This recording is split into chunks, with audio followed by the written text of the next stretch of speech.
Welcome to the Artist Advocate. I'm your host, Althea Rene. And today's guest, I'm so excited. We have James Wilson, the CEO of Chess LLC. And we're going to be talking about what today, Luther? AI. AI. AI, Yeah. artificial intelligence. Yeah. Yes. Very Yes. exciting. Very, I'm really Yeah. excited. So Yeah. take it away. Yeah, we're going to do things a little bit differently today because AI is so interesting and new to people, and most people have no clue what it is. So we're going to do a little bit of a presentation so that it makes sense, and do an interview. So we're just going to wing it and hope that it works. Yep. Hope that people find the information worthwhile. So I like winging it. Yes. Gonna go ahead and get it going. So basically, as you guys know, you really don't know. Let me get into a little bit about myself here real fast. So we're gonna actually do this. I'm a Marine. So I was Marine, always a Marine. And Luther actually picked me up from the I think it was the bus stop. Well, anyway, I actually showed up in my uniform right here, and then we went to the McDonald's. And he's still to this day talking about how I looked and all mean and everything else as I was mean mugging people inside of the actual McDonald's. This is kind of like the back history of us. And like I said, we've been friends for years now. And this is sort of other thing too. And Luther probably didn't know this, and this is kind of like reference to the musician world of me right here. So back in the day, we had a music station called 93 FM, and 93 FM was our R&B station, and then we had a group. We had a nighttime section of it called Pillow Talk, right? So I had a friend of mine, Kevin Taylor, right there, one in the middle, had a group called KT Stuck with a Big Man. And why I kind of reference this a little bit is because I was their music technician, where back in the 90s, this is 90s of this, when we had KT Stuck with a Big Man, I was doing hard drive recording while he was sampling and all that kind of stuff. And way back with Tascams and all that kind of stuff, and doing the recording, all that kind of stuff. So I was kind of involved with it, because I was, kind of intrigued by it and all that kind of stuff. So I'm not just like a computer guy. A lot of people think I'm just that computer guy. And this is kind of like who I am on my professional side. This is 2001. I remember that. I remember that article. Yeah, I actually developed a hacking seminar on teaching police departments, FBI and all that kind of stuff, and IT managers on the levels of hacking. And then it's kind of relevant on AI, because AI, which we'll kind of like get into it a little bit, artificial intelligence is a double-edged sword. It can be the best thing for you, or it could be something that is very scary. And criminals around the world are kind of utilizing AI just for that purpose. But then a lot of the musicians, and I kind of get this little slide right here, that this is the Pandora box, right? And everybody understands Pandora, like what is Pandora? But the whole idea and concept of AI basically is, it's something that cannot be put back in this box anymore. It's going to be impossible. So you're either going to have to be involved and engaged with AI, or you're going to be left behind, because the whole concept of AI is here to stay, and people really need to start understanding and embracing it.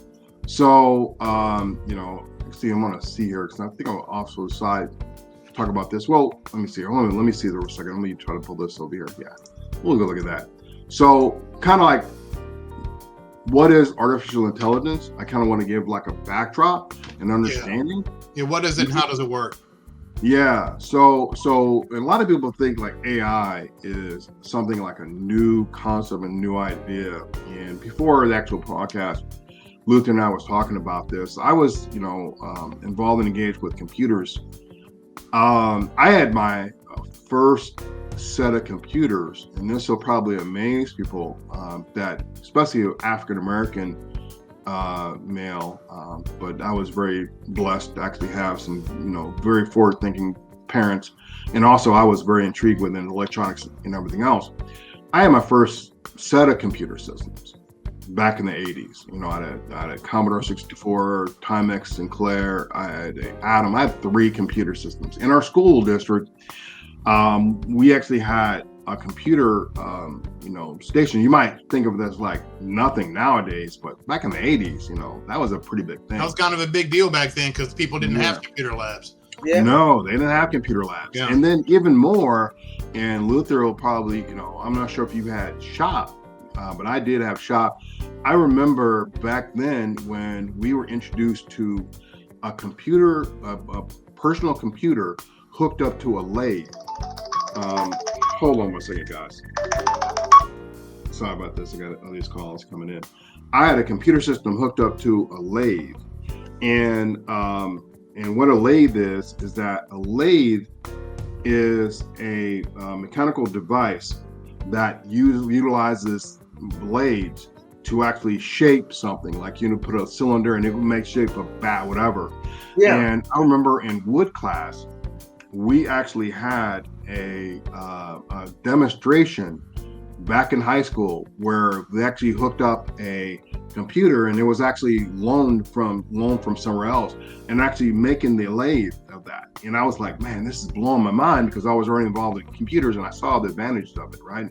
But if you look at the history of AI right here, AI has really been involved and engaged since the 1940s when we started looking at AI. And then from there, we would think of it back in the day, it was called fuzzy logic.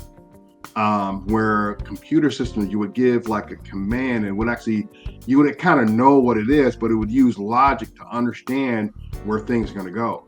Mm-hmm. Nowadays, if you look at AI, and I was kind of helping Luther out a little bit and talking about this, when you start looking at AI and what we're kind of involved and engaged with now, this right here is just one of the computer data centers for Amazon Alexa.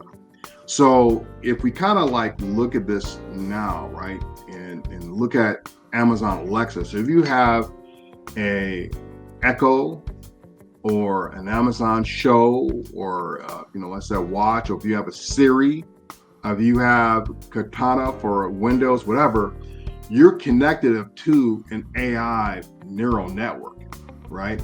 So if you think about how humans kind of learn, right, as they're growing up, you've got basically a child where the child gets sensory inputs from their parents. They get sensory inputs from all the sounds around them, the environment. Back in the day, don't touch that stove. You touch it, next you burn, and you learn, right? Yeah. Well, just imagine Alexas of the world. All these different inputs from people around the world are inputting information into this, right? And it's learning. So we go back over to that Lexus data center, right? Where now you're getting all these inputs and sensory data inputs, right? And it just simply learns about everything. So when you start, let's move this over to the aspect of a musician, right? So now you've got all these musicians putting inputs into the system, right? And all these inputs and stuff. They're learning about how to make music, how to learn, instruments and all that kind of stuff, sampling, all that kind of stuff, and all these different tools. These neural networks are learning at a high rate. And then we were talking about, shout out to David Salvador, he went to Caltech, and now he works with NVIDIA, where you look at these different, organizations like Google and all that kind of stuff, where now they're introducing these supercomputers called quantum computers, where a quantum computer basically would take what our supercomputers do right now, and then just imagine these supercomputers are mind-blowing, right? They're doing things that are mind-blowing. But quantum computers basically takes that same kind of computer power and can do it will be able to do it once they get it all together in seconds and minutes, So what normally would take these supercomputers thousands of years, we'll actually be able to do it in minutes. So now you start understanding some of the components and complexities of what AI can do. And again, that's where it becomes a little bit scary. Yeah. But you've got to understand that it has a good side also. And we're going to kind of talk about the good side, Yeah, just like everything has a good side and a bad side, similar to medicine and poison. The only thing that separates medicine from poison is the dosage and the intent. Exactly. Right. So yeah, makes sense. That's a great analogy, because you can sit there and overdose on aspirins. Yeah. So really need to understand that. So again, part of my craft and part of understanding what's going on with technology is there's an event every year. It's the Computer Electronics Show in Vegas, where you just can't imagine how big this thing is. I mean, this is literally huge, right? And so I try to go, next year, I'm going to rent out a house where I'm going to take a bunch of people there just to get them understanding. And so one of the main topic points, and this thing was open up to people from around the world. And what I mean, when CES goes to Vegas, of course, you guys have been to Vegas, Forum and everything else, it shuts down Vegas, you know, because it's just that big, right? And so one of the main topics this year was AI and how the musicians are using AI, how AI is being, how everybody around the world is AI. And then basically saying the same thing we're saying. And that is, how we are pulled together and how AI technology is being kind of like utilized, right? And so what I want to kind of do, and I want to stop here because I know I talk a lot and I bring a lot of information. What I want to be able to do now is kind of like give you guys an opportunity to kind of like talk about when we start digging into how musicians can use it. And I have some examples, and so I'm going to stop here, give an opportunity for you guys to kind of like suck it in, and it kind of ask me some ideas and thoughts. Go ahead. Okay. One big thing that I'm concerned about is, and it's part of the reason why we're doing this, is because honestly, the concept of AI terrifies me. It just terrifies me, and the reasons is just like I mentioned earlier, where if something is good, something can be bad. The only thing is dosage and intent, keeping everything honest. There's a lot of grimy people out there that can probably misuse it. And then who's to say that it won't develop a mind of its own and then just start doing weird stuff like, Terminator, So I understand that the only way to get over a fear of something is to learn as much about it as possible. Then, you understand it, and then the fear pretty much goes away, or at least is harnessed so that you know what to be afraid of. So I guess I have a series of questions, and these might not be fair for you because you're not a litigator, but I do wonder what the landscape of our legal system as far as copyrights and patents and what is that going to look like in the very near future? That is a very good question. Of course, I'm not a litigator, but that is a major concern, because give an example, some of the sites that I can do, and I'm looking at it again for you. I showed you some of the stuff on the hacker side of the coin, but I do not dabble into the aspect of the illegal side of this environment, right? But you can actually take the more reputable sites, right, where I can go in and take a complete song or Althea, and I can take her song, everything else, and actually manipulate it or utilize it for editing purposes, right?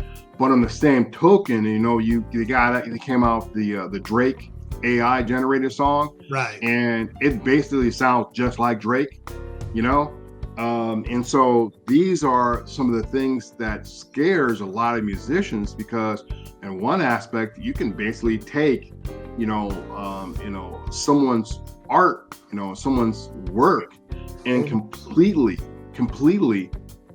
take it over, and manipulate it to whatever you want to do with it. So on that aspect of it, there is a lot of issues and problems, that might arise. And that's why I said it's a double-edged sword. But there needs to constantly be an understanding and awareness when it comes down to that. And that's where the thing's about, as long as things stay in the dark. My mom always used to talk about me, tell me about this, saying that you shouldn't be afraid of things that are in the dark, because they're the same things in the light. The whole objective is to bring them into the light. And so if you start understanding and more of the knowledge, the perfect example, this podcast right here, of introducing things and try to get people more knowledgeable, that's really the key. The key is putting in knowledge, right? Yes, there is tools out there that could basically, take someone's copyrighted work or go from there, or even the stuff I'm going to show you a little bit later of samplings and all that kind of stuff, where yes, you can manipulate it and it can become an issue, but then, and it's going to top a lot of court cases. I mean, that's one of the bad things about it. We're going to see a lot more court cases involved and engaged with this. And so until we finalize this, until we kind of like get a product out there and have an understanding, but the key is going to be knowledge. Right. I think where some record labels are already getting ahead of it, and they already have made deals with some of their artists. I saw where at least 4 major artists, they've already made deals with them, and they're to use their images for AI, and they're actually getting paid for it. So they're already doing that, getting ahead of it. So I think you will see more of that as well. Yeah, and that's where you can almost have it where, I know just putting them, we're just spitballing now. We're just kind of like flowing with this, but that's a very good take on it, because it's almost like you can license yourself. Yeah. And then possibly utilize that licensing to go and actually make more opportunities to revenue. So if you got a sound, look, feel, whatever, and now you're actually generating something that's unique to you and your experience. I'm even thinking like even a life scale. I'm not talking about like music, whatever, but just say like those things where I'm just putting it out there where, I'm actually having my voice or my tune for a answering voicemail service, right? And so now I'm actually licensing my voice or my image, whatever my creativity, and now I'm putting it out there. So now I'm getting some money from there I would never have made money from. But I wonder, would you have to do it for each project, or can you do it one time for like one big blanket license that takes one big care of everything license you do after that point? Yeah, I mean, that's a tough one. Yeah, I don't know. That's a tough one, because you got to think. I mean, like I said, I'm just, again, we're just talking about this, but those are some of the things that are going to have to be worked out.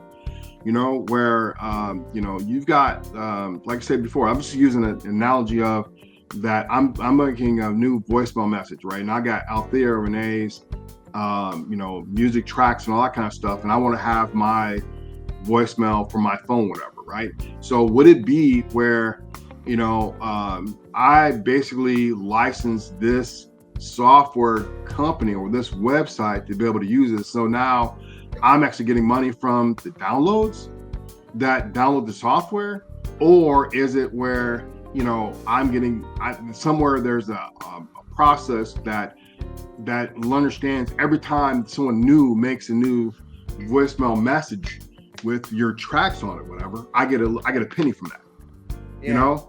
And that's where it's going to have to be kind of like figured out. I think it's going to have to include, whereas right now it's just to download. It'll have to include that you check a box to say that includes AI, or it doesn't include AI. That's what's going to have to happen.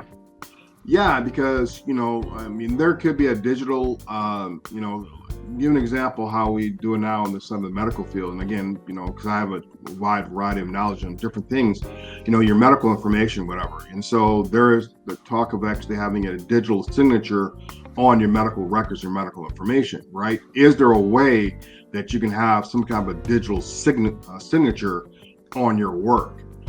So those are some of the things that need to be talked about, where now it's actually scanning the internet or scanning something, and we're just talking about an application that we might have to build here, where it's actually scanning the internet, where it's actually kind of like looking at the different signature of your different music pattern, right? Because everything has chords and everything else. And now if it triggers that for whatever it is, monitoring and stuff, now that is monitoring and saying, hey, you need to pay, or you're utilizing this, or have it where, and that's only in commercial environments, but then if you're doing it like in a personal environment, it won't be able to track that. So there's a lot of different things when we talk about that. I mean, when we talk about the aspect of that, if you're corporate, I always say there's a lot of money involved and engaged with the corporate entities. So we need to really look at those, because personal, I'm not sure if you'll be able to get the money from a person unless they're getting money from downloads or whatever. I mean, look what's happening with the different songs now. So I'm trying to use your song for. Go ahead. I'm sorry, Althea. Go ahead. I'm saying I'm sure Sound Exchange and ASCAP and these different companies are definitely on top of it, because you're talking about money. Lot of it. Oh yeah, and the loss up, and then when you start talking about aspects, because there's a whole component of this, and I'm going to see right here, because like I said, it's not all bad. Because I got this slide right here, the future of AI in music, right? And so what areas are there? You got from songwriting, music production, right? Music streaming, music composition. These are just some of the aspects of AI where AI can be used for a musician, in these different areas, right? So it's like, I always say that you can't be afraid of what's happening out there, because it's almost like to me, it's two ways to looking at it, right? And one aspect of it, it can open up new areas that a musician wouldn't really see. Right? And with the whole key about this whole conversation right now, and this is where people have to really plug into this podcast and all that kind of stuff, where you have to open your mind. It can't be you stuck in your studio, right? And you're cutting, you're making tracks and sounds and all that other stuff, and you're in your little microcosm. You've got to be able to hit them up, in different areas. Maybe develop a program yourself. Maybe you develop an application that can utilize this. That can help AI help you to be more creative. Exactly. Because, you can kind of reverse it and use it. So I encourage, everyone out there to ask questions, to really chime in, and to help us to create new ideas, through your input. So if you're just listening and not sharing and not asking questions or commenting, then these conversations, they don't go far. So we really need your input. Yeah, so I'm actually going to go ahead. I'm going to see if I can't share one of my screens here. I got some stuff here. 1 second. I'm going to try to share a screen here. If Luther can add that screen in, Luke, so you can actually pull on the yeah, we go. So this is just a perfect example, right? And so I'm going to actually, I got to see one of my other slides. I've got other tools out there, right? So, and this is some of the lists right here. So I pay for ChatGPT 4, right? And I pay for Copilot. And so this is just kind of an example of some. I just asked ChatGPT, I said, hey, write a song about jazz living in Cleveland, right? So now this is just a simple thing. write where I'm just writing lyrics and stuff like that. Okay. So the one thing that people don't really utilize or understand is that they think AI is going to be the catch-all, be-all, or solver of all the problems. You shouldn't look at it that way. You should look at things like ChatGPT and everything else to be more on how can I sit there and utilize this, and then from there be like this creative generator so I can edit this, you know? Yeah. And so also I did, when this is another example, this is a website called lala.ai, right? Hold on. So now can you guys hear it? Yeah. All right, so this is some artist, don't know who it is, whatever, but so Luther shared that to me. So what I did was I kind of wanted to do something. This website, Lala, what it can do is it can actually extract different stuff from there. So what I did was, let me go and actually do this right here. So now the same track, right? I got some winds. I took off the winds. So now, if I can go and extract different components or audio or whatever from the different songs I can do, this might be very helpful for me. So now I can start to manipulate the songs, music, whatever, and I can pull stuff up. And so these are just some of the components of what I can do. You know, this is what I'm talking about, the good side of the coin, right? And then there's other programs where I can generate, you know, with this product right here, I can sit there and literally generate any song, you know, from any kind of genre, whatever, and I can then utilize this, and then I can utilize generating from other tools. And I'm gonna go ahead and I'm gonna stop sharing. I'm gonna show you another form of websites, right? This is so interesting. Yeah.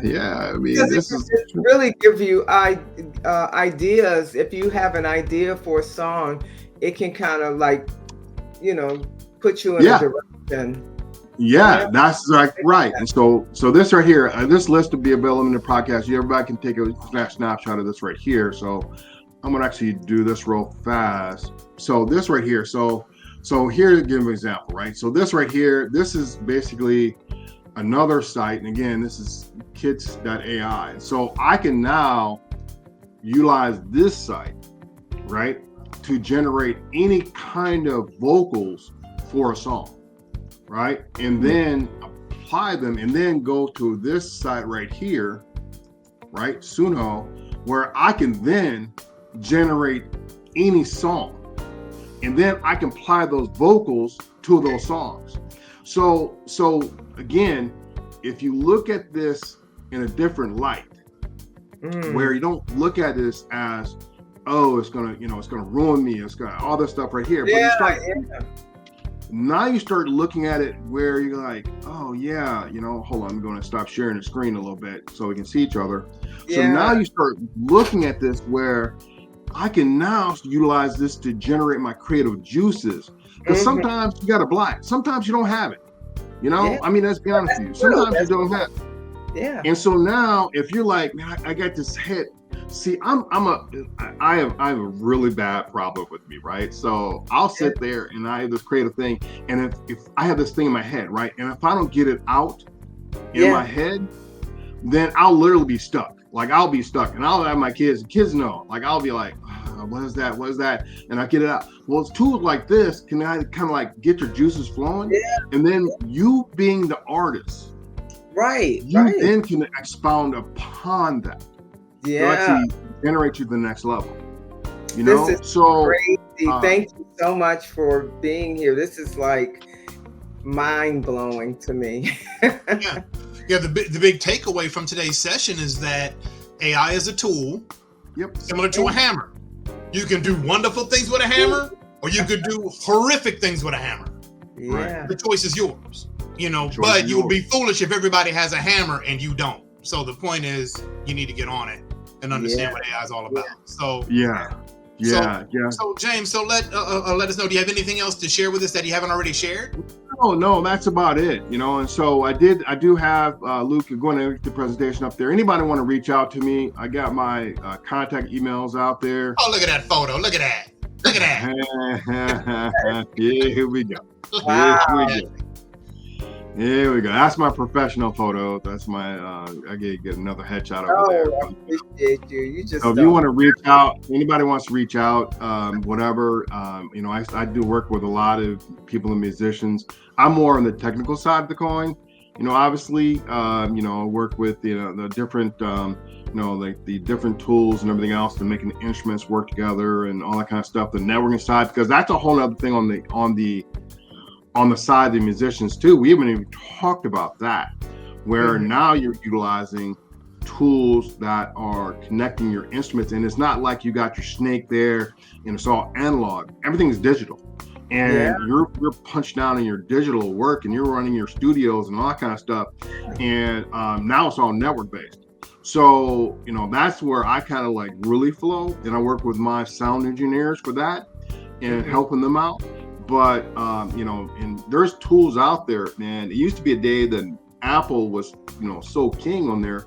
Now you can get free tools out there on Windows, Linux, whatever, and you can actually get a whole studio environment on the low. So I encourage people in your audience and everything else to look at this with understanding of knowledge. And if we can have some key takeaways from this whole conversation today, is don't be afraid to embrace knowledge. Learn as much as you can. Don't be afraid of tools like AI, but be aware. Be aware. So so what I mean by that is have knowledge and be understanding. The more knowledge you have, then the more you'll be prepared. And then you can move forward on this. And then the people won't sit there and they'll be left behind. COVID actually had a very good profound incident. I know I will cut it short real fast, but I was traveling and I was in Atlanta airport, and this is when COVID was there, and traveling was kind of wonky a little bit. And there was this woman, and she was complaining, "Oh, my COVID is this, and I have to wear a mask and all that kind of stuff." And I'm thinking in my mind, like, well, I've been in the Marine Corps, and I had to wear a gas mask, so this is nothing for me to wear a little mask protecting me. And she says, "Well, I had a restaurant, and a family restaurant around me, they shut down, they shuttered, And I was like, I kind of like was tired, of her also. Yeah. Hold on one second. I apologize for this. 1 second. I got to do this one. Well, actually, I won't let it go. I'll let it go. We're almost finished. Yeah. But one of the things that I told the woman, I said, you know what? There was glaring problems with that restaurant that they shut down, because restaurants I know, and there's a restaurant in Shaker Square where me and Luther grew up on called Edwin's, fine dining and everything else. They switched their model around, and they were able to go and actually have,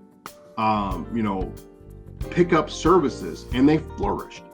So the thing about it is that areas like COVID actually showed us that you can, if you embrace the environment and situation, you can flourish. So other than that, that's all I have. It's been great, guys. Hopefully I gave some knowledge out there. Yeah, this was worthwhile. Thanks a lot, James. And I guess the takeaway is AI ain't going nowhere. So if you're a smart person, you're going to learn how to utilize it and use it to your advantage. So James will probably have a part 2 someday. So I will let you know how that goes. All right. And hopefully you can help us out. So thank you so much. All right. Thank you so much. Bye, guys. Bye.